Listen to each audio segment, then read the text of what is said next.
Maqaan kiyya Balaayinaa hin jedhama. Meeshaan taphadhu immoo diraamii jedhama. Kun acoustic drum jedhama. Acoustic jechuun natural.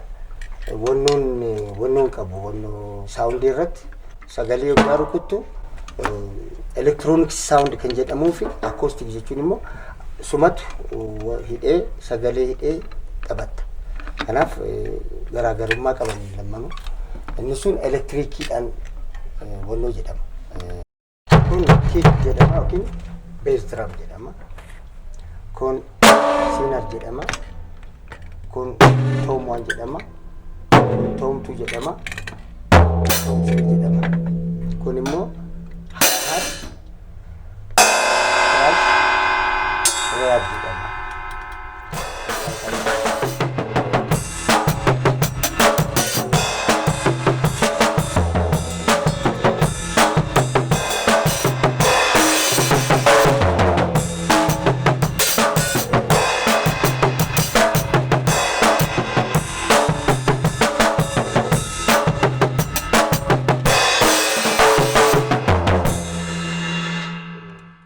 Kun bass drum kan hidhamu F jedhama. Sinar immoo C jedhamee isaan hidhama. Wannoo qaba maqaanyaa jedhama. Kanaan inni kanatti hidha kana gootee sagalee hiita. Kanas hidhuu dandeessaa wannoodhaan. Egaa maqaa qaban hundumtuu F jedhama, kun C jedhama, kun A jedhama, kun C octave jedhama, kun F octave jedhama. Sagalee orgaan irraa wannoo goote achi nuu naa kenne achirraa sagalee isaa sagaleen orgaanii irra jiru asirratti hiita. Sagaleen isaa kanatti hidhama. Diraamiin dhimmitiin hidhamuudha malee orgaa muuziqaa taphattu akkuma muuziqaa dhufe jechuun amma kan Wallaggaa jira yookiin kan Harar jira yookiin kan Arsii jira. Riitimiin isaanii adda adda. Kanaaf akkuma dhufe akka riitimiidhaan hidhamee dhufe hojjetta. For example kan Wallaggaa hoo ta'e 4/4 keessa jira. 4/4 jedhama. 1 2 3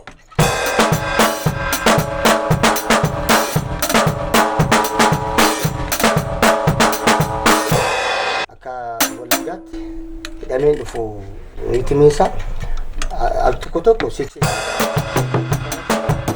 kanas wannoo jette.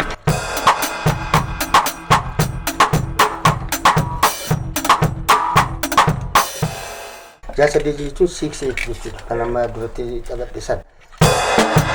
Egaa jalqabamu 3/4.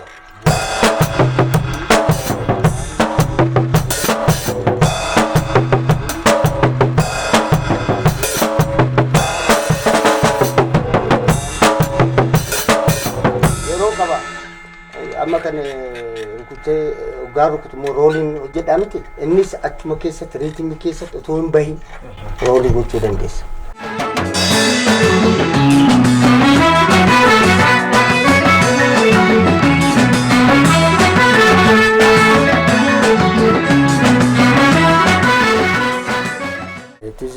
Riitimiidha. For example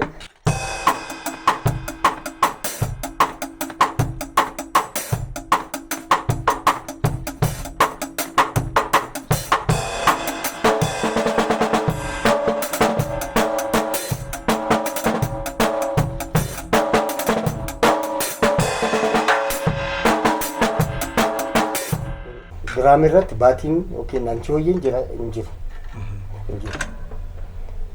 Kun Wallaggaan soo dhufe Wallaggaadha. Riitimii Wallaggaatiin hojjetta. Baaleen soo dhufe riitimii Baaleetiin hojjetta. Adda addaan dhufa.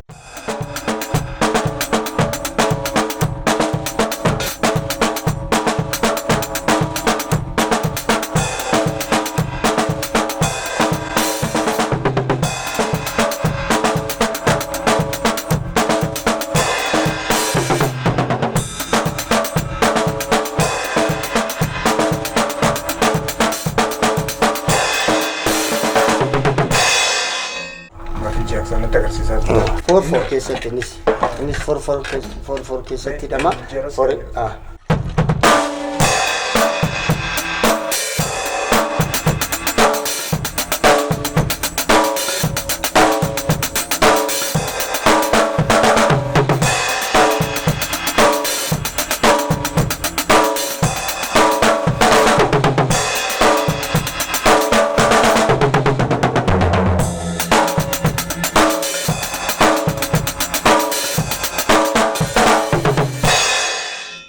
Namni tokko diraamii taphachuudhaaf maal barbaachisa yoo jedhame tokkoffaa gift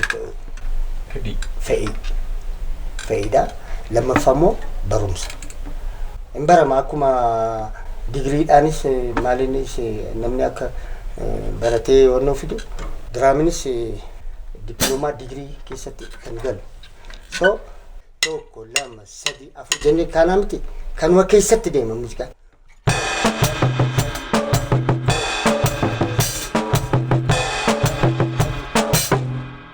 Muuziqaan egaa taphachaa deemu kana keessaa bahuu hin danda'u. Hundumaa keessatti deemuu hin danda'a. Maali riitimii keessaa hin bahin malee yeroo keessaa hin bahin malee for example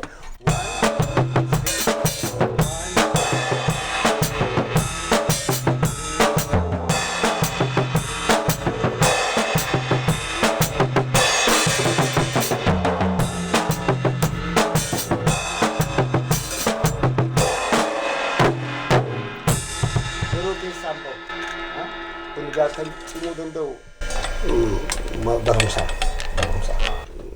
Ijoolleen amma yeroo kana jiran ijoolleen xixinnoon baay'ee jiru.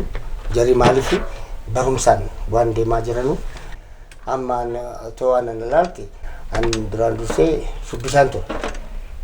Shubbisa keessatti tureetan gara kana dhufe. Shubbisa keessatti hoggaan taphattu riitimii waan beekeefan asitti gara kana hoggaan dhufu bonnoodhaan yeroodhaan otoo shaakalee tan as gahe. Ijoolleen amma jiran garuu yeroon isaa immoo gaariidha.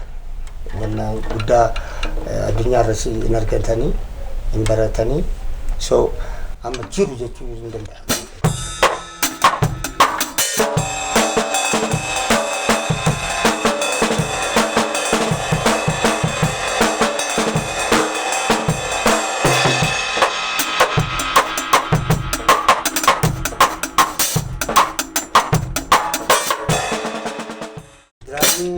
Jiru baannaan bakka muuziqaanuun jiru kan. Eessaa dhufa riitimii maaliin wannoo gootu. Amma ijoolleen shubbisaa jiran hin dalaganii miti. Riitimiin jiraachuu baannaan hin ta'u.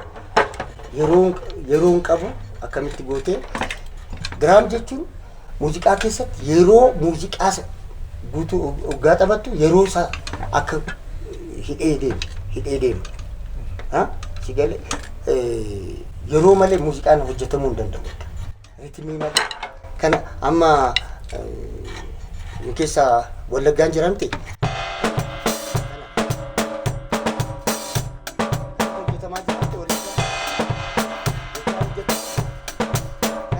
Hodhiif maaliin bakka diraamiin jiraachuu baannaan Wallaggaan jiru.